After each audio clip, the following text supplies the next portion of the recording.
पुराने समय में एक बहुत ही चतुर व्यक्ति रहता था जो पूरी तरह स्वार्थ और भोग विलासिता में लिप्त था। पर उस व्यक्ति को अपनी मृत्यु से बहुत डर लगता था। कभी एक बहुत बड़े महात्मा उसके घर आए। उन्होंने अपने प्रवचन में कहा कि मृत्यु से पहले 4 दिव्य संदेश आते हैं ताकि हम मरने से पहले अपनी सभी जिम्मेवारियों को भली भांति निभा पाएं। ये सुनकर उस चतुर व्यक्ति के मन से मृत्यु का भय निकल गया।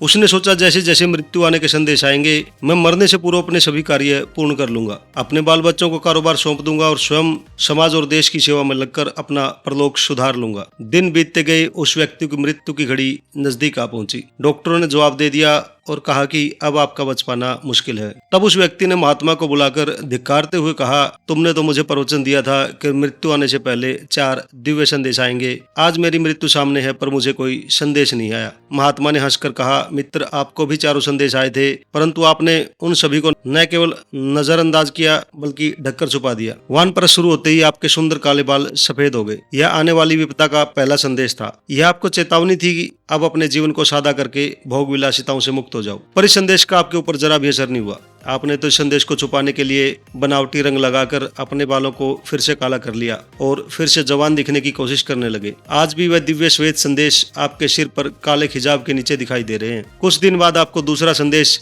आपकी नेत्रों की ज्योति बंद करके भेजा गया। उस समय तो आपको अंतर्मुखी हो जाना चाहिए था तथा आपाधापी छोड़कर अपने अधूरे काम को पूरा करने में लग जाना चाहिए था, परंतु तुमने तो हद कर दी और आंखों पर मोटे शीशे चढ़ा लिए और धन संग्रह की दिनचर्या में लगे रहे। तीसरे संदेश में ईश्वर ने आपके दांतों को हिलाया और कुछ को तोड़ दिया, जिसमें आप हल्का नरम तरल भोजन खाने लगो और तुमने जबरदस्ती नकली दांत लगवाए और संसार के स्वादिष्ट भोजन और भोग विलास में निरंतर लिप्त रहे। इस संदेश के बाद तो आपको देश और समाज सेवा में लग जाना चाहिए था। अंतिम संदेश के रूप में मैंने रोग तथा पीड़ाओं को भेजा, परंतु आपने योग और परहेज पूर्वक सात्विक जीवन शैली को नहीं अपनाया और पीड़ानाशक दवाइयां लेकर अपने चंजर शरीर को अपनी लालसा पूर्ति करने के लिए ढोते रहे। मेरे बताए अनुसार आपको 4 संदेश आए, पर आपने इन दिव्य संदेशों को दबाने के लिए एक बनावटी रास्ता तैयार कर लिया। जब उस मनुष्य ने काल के 4 संदेशों को समझा तो वह फूट फूट कर रोने लगा और अपनी नादानी पर पश्चाताप करने लगा। उसने स्वीकार किया कि मैंने इन दिव्य चेतावनी भरे संदेशों को नहीं समझा। वह सदा यही सोचता रहा कि अभी क्या जल्दी है, अभी कुछ और वासना भोग लूं, कुछ और घमंड पूरा कर लूं, कुछ और